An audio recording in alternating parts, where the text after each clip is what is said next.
खुद के पूछा तारे प्यार को कैसे जिया पतहरा बिना यार को।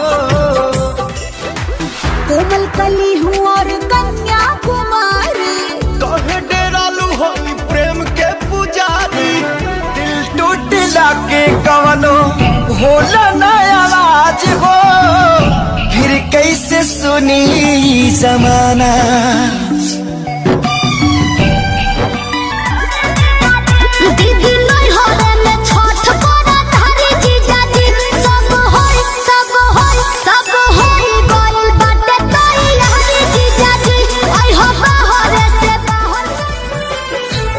ऐसन जखाम दिलू हमके उपहार में, जेकर दवा ना मिले कौनो बाजार। कसूर भइल हमसे विधाता दिलवा। अरे बुझा हमर बात बड़ी लाग जैसे पाई सपने से, रानी घारी बैठक में डरे से, रानी घारी बैठक में डरे।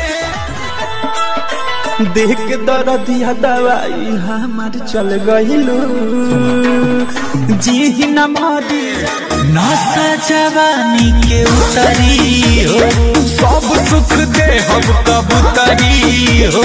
सोना से मोना तल दे हम ले जा। दुश्मन बनल जमाना कैसे जाने कवना हाल में हुई है। यह सोची बढ़े परेशान।